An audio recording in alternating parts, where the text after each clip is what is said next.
नमस्कार विद्यार्थियों।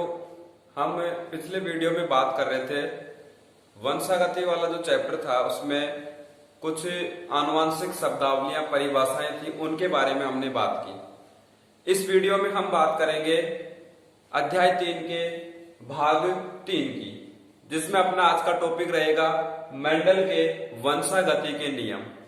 और मेंडल के जो वंशागति के नियम है, मेंडल ने जो पायसम सटाइवम मटर जो पादप था उस पर प्रयोग किया, उस प्रयोगों के निष्कर्ष के आधार पर वंशागति के नियम दिए, जिनको मेंडल के आनुवंशिकी के नियम या वंशागति के नियम कहा जाता है। और ये 3 नियम हमें पढ़ने हैं। पहला है प्रभाविता का नियम, दूसरा पृथक्करण का नियम, जिसके 2 अन्य नाम भी है, विसंयोजन का नियम या युग्मकों की शुद्धता का नियम, और तीसरा नियम है स्वतंत्र अपव्यूहन का नियम। तो हम बात करें प्रभाविता के नियम की, तो यहां पर जो परिभाषाएं थी आपने पढ़ी होंगी, वो परिभाषाएं आगे काम आएंगे अपने। तो जो पहला नियम है प्रभाविता का नियम, तो पहले भी हमने कुछ शब्दावली बताई, प्रभावी अप्रभावी लक्षण। तो शुरुआत करते हैं। पहला जो नियम अपना प्रभाविता का नियम।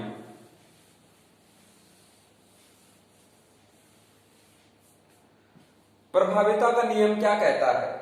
जब हमने 7 लक्षणों के बारे में पढ़ा कि 7 विपर्यासी लक्षण थे, तो कोई एक लक्षण ले, एक संकर संकरण का प्रयोग भी था, द्विसंकर संकरण का भी प्रयोग था, तो जो प्रभाविता का नियम है वो एक संकर संकरण के जो प्रयोग हैं उन पर आधारित था।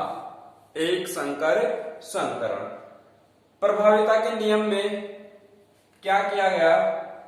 एक लक्षण है, उसकी वंशागति का अध्ययन करते हैं। एक संकर संकरण का अर्थ भी यही है। तो जब एक लक्षण को लेकर के, और हमने पढ़ा विपर्यासी होते हैं, तो कोई भी एक लक्षण ले लिया और उसके समयुग्मजी विपर्यासी लक्षणों का जब क्रॉस करवाया गया, तो ये देखा गया कि जो F1 पीढ़ी है उसमें कुछ लक्षण तो प्रकट होते हैं और कुछ प्रकट नहीं होते हैं। तो जो F1 पीढ़ी में प्रकट होता है उसको प्रभावी लक्षण कहते हैं, और जो प्रकट नहीं होता है उसको अप्रभावी लक्षण कहते हैं। और यही क्या है? प्रभाविता का नियम, जिसे हम इस आरेख द्वारा समझ सकते हैं कि एक लंबा पादप है, कारक है या जीन है, उसको जोड़े के रूप में हम दर्शाते हैं। तो ऐसे दर्शाएंगे, लंबा पादप कैपिटल डबल टी। एक दूसरा पादप है, वो है बोना पादप, वो भी समयुग्मजी है। दोनों ही क्या है? समयुग्मजी, कि दोनों ही छोटे हैं या दोनों ही बड़े हैं। ये परिभाषा पढ़ी हमने कल, समयुग्मजी और विषम युग्मजी। तो इनको हम क्या बोलेंगे? जनक पीढ़ी, पेरेंटल पी पीढ़ी भी हम इनको कह सकते हैं, जनक पीढ़ी। ये सारी शब्दावलियां पहले आ चुकी हैं। एक लक्षण ले लिया और उस लक्षण के समयुग्मजी, ये भी समयुग्मजी है, ये भी समयुग्मजी, 2 विपर्यासी पादप ले लेते हैं और फिर उनमें आपस में हम क्रॉस करवाएंगे, तो F1 पीढ़ी बनेगी। तो उसमें केवल प्रभावी लक्षण प्रकट होगा। तो इसको हम किस प्रकार से करेंगे? जनक पीढ़ी है, उससे क्या बनेंगे? युग्मक बनेंगे। जनक पीढ़ी से क्या बनेंगे? युग्मक। तो जोड़े में से एक एक आ जाएगा। जीन या कारक क्या है जोड़े के रूप में? तो दोनों समान हैं, तो दोनों समान हैं, तो इस कारण से जोड़े में से एक एक हम ले लेते हैं। फिर इनमें क्रॉस करवाएं, दोनों पादपों में, युग्मकों में, तो जो पादप बनेगा वो इस प्रकार का बनेगा। उसको हम क्या बोलेंगे? F1 पीढ़ी। जो पादप बना उसको क्या बोलेंगे? F1 पीढ़ी। और ये कैसा है, इसको हम बोलेंगे पादप को विषम युग्मजी है ये, परंतु कैसा है, लंबा है। तो जो F1PD है उसमें बनेंगे तो पादप विषम युग्मजी, देखो एक बड़ा और एक छोटा, तो इस स्थिति को क्या बोलते हैं हम, विषम युग्मजी। तो विषम युग्मजी है परंतु कैसे हैं, लंबे हैं। तो यहां पर इसकी परिभाषा बन जाती है प्रभाविता के नियम की, या कैसे कह सकते हैं कि जो F1PD में लक्षण प्रकट होता है, तो कौन सा लक्षण प्रकट हुआ, देखिए लंबेपन का, तो उस लक्षण को क्या कहेंगे, प्रभावी लक्षण। और कौन सा प्रकट नहीं हुआ, ये प्रकट नहीं हुआ, तो उसको कहेंगे अप्रभावी लक्षण। ठीक है, तो जब किसी एक संकर संकरण के द्वारा एक समयुग्मजी विप्रियासी लक्षण की हम जांच करते हैं, तो इस प्रकार से हम उसका उदाहरण ले सकते हैं कि पादप की ऊंचाई एक ही लक्षण है, उसके विप्रियासी है दो, एक तो लंबा और दूसरा बोना। लंबा बोना लक्षण नहीं है, लक्षण क्या है, ऊंचाई। अब ऊंचाई में लंबा भी हो सकता है, बोना भी हो सकता है। तो ऊंचाई वाला एक लक्षण लिया, उसके दो समयुग्मजी विप्रियासी लिए, जनक पीढ़ी बोलेंगे, उनसे युग्मक बनेंगे, युग्मकों में क्रॉस होगा, संलयन होगा, F1PD बनेगी। F1PD में जो प्रकट हुआ उसको हम क्या कहेंगे, प्रभावी लक्षण। और जो प्रकट नहीं हुआ उसे हम क्या कहेंगे, अप्रभावी लक्षण। तो ये अपना पहला नियम मेंडल के वंशागति का प्रभाविता का नियम किस पर आधारित है, एक संकर संकरण के प्रयोग पर आधारित है। कितने लक्षण लेते हैं, एक लक्षण लेते हैं और उससे फिर इस नियम की जांच करते हैं। फिर बात आती है दूसरा जो नियम है, युग्मकों की शुद्धता का नियम, विसंयोजन का नियम या पृथक्करण का नियम। दूसरा जो नियम है युग्मकों की शुद्धता, विसंयोजन या पृथक्करण का नियम।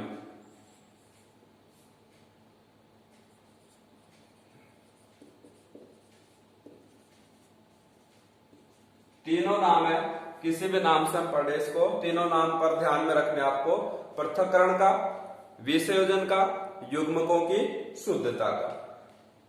तो ये नियम क्या कहता है, ये नियम भी इसी पर आधारित है, एक संकर संकरण के प्रयोग है, निष्कर्ष है उन्हीं पर आधारित है। पर इस नियम में थोड़ा सा अंतर है प्रभाविता से अलग। क्या है, प्रभाविता में जो हमने आरेख बनाया, जो पढ़ा, वो सब बातें तो इसमें पढ़ेंगे। मतलब क्या हुआ कि F1PD तक तो वो ही सेम कार्य रहेगा। F1PD को जब हम आगे बढ़ाएंगे तो F1PD के जो दोनों कारक थे, जीन थे, वो दोनों लक्षण हैं, वो क्या हो जाते हैं, अलग अलग हो जाते हैं। और उसी को हम क्या बोलते हैं, युग्मकों की शुद्धता, पृथक्करण का या विसंयोजन का नियम। कैसे, आरेख द्वारा समझे भाई। ये भी किस पर आधारित है, एक संकर संकरण के जो प्रयोग है उन्हीं पर आधारित है। वो क्या करते हैं, एक लक्षण लेते हैं। जैसे हमने ले लिया एक लक्षण, प्रभाविता वाला नियम, उसी को दोबारा से आगे बढ़ाते हैं। लंबा पादप और दूसरा क्या है, बोना पादप। ये इस प्रकार से था और ये इस प्रकार से। इनको हमने क्या कहा था, जनक या पेरेंटल पीढ़ी। इनसे क्या बनेंगे, युग्मक बनेंगे। युग्मक है तो जोड़े में से, यदि समान है, समयुग्मजी है, तो जोड़े में से एक आएगा। फिर उससे क्या बनी, F1PD बनी। ठीक है, यहां तक तो वही काम है जो किसमें था, प्रभाविता के नियम में। अब इसी को थोड़ा आगे बढ़ाएंगे तो वो बन जाएगा युग्मकों की शुद्धता वाला नियम। कैसे कि ये तो बता दिया हमने कि जो लक्षण प्रकट होता है, लंबे वाला लक्षण प्रकट हुआ F1PD में, वो प्रभावी लक्षण है। परंतु ये विषम युग्मजीय है, जब इसको हम आगे इसी के जैसे पादप से क्रॉस करवाएंगे तो ये दोनों जो कारक हैं, दोनों जो जीन हैं, वो अलग अलग हो जाते हैं और इसी को हम क्या बोलते हैं, युग्मकों की शुद्धता का नियम। तो जब इसमें हम क्या करवाएं, स्वपरागण करवाएं F1PD में, ठीक है, तो वो किस प्रकार से बनेगा उसको मैं इधर ले रहा हूं, ये जो नीचे वाला इधर बना, एक 4 खाने वाला आरेख बनाना आपको, 4 खाने जिसमें हो इस प्रकार से, ठीक है। एक पादप यह है, इसी के जैसा दूसरा पादप लेना है, तो 2 संयोजन बनेंगे, एक नर के लिए एक मादा के लिए। यहां पर एक ऐसे रेखा खींचते हैं, एक तरफ नर युग्मकों को लिख देते हैं, दूसरी तरफ मादा युग्मकों को। ये चिन्ह होता है नर और मादा युग्मकों के लिए। ये जो ऊपर स्थान है और साइड में स्थान है, यहां पर ये जो युग्मक है, सॉरी कारक है, ये जो अलग अलग हो जाएंगे, ये जो T है कैपिटल और स्मॉल, ये दोनों क्या हो जाएंगे, अलग अलग। तो इनको हम यहां पर लिख देंगे इस प्रकार से, एक कैपिटल एक स्मॉल। एक पादप के लिए तो ये हो गया, ऐसे ही दूसरे पादप के लिए एक कैपिटल और एक स्मॉल। अब इनको इस प्रकार से तिरछा क्रॉस करवाना है, तो देखो T और T, फिर एक कैपिटल T एक स्मॉल t, फिर एक कैपिटल एक स्मॉल, फिर दोनों क्या है स्मॉल। तो ये जो 4 संयोजन बने, इसको हम क्या बोलेंगे, F2PD। 4 संयोजन है, इनको हम क्या बोलेंगे, F2PD। अब F2PD है वो किससे बनी है, F1 से, दोनों अलग अलग हो गए, तो इस कारण से इसको बोलते हैं युग्मकों की शुद्धता का नियम। अब यहां पर जो अपने पास F2PD प्राप्त हुई, उसमें ये तो बता रहे कि भाई आगे जाकर के दोनों कारक हैं वो अलग अलग, दोनों लक्षण है वो प्रकट हो जाते हैं, तो किस अनुपात में प्रकट होते हैं उसको हम पीछे शब्दावली में भी पढ़ा, क्या बोलते हैं, लक्षण प्रारूप का अनुपात, और दूसरा है जीन प्रारूप अनुपात। ये 2 चीजें हैं, ये इसमें हमें बताना है। अनुपात का अर्थ क्या है, भाई टोटल संख्या में से कौन कितना कितना है। तो अपने पास टोटल कितने, 4 पादप, 4 संयोजन अपने पास हैं। उन 4 संयोजन में से हमें ये देखना है कि लंबे तो कितने हैं और बोने कितने हैं। तो ये कल हमने पढ़ा शब्दावली में पिछले वीडियो में कि लक्षण प्रारूप जब हम देखते हैं तो जो जोड़ा है उसमें से पहले वाला जो अक्षर है केवल उसको देखते हैं, आगे वाला छोटा है बड़ा है कैसा उसको नहीं देखते, केवल लक्षण जब हमें बताना हो।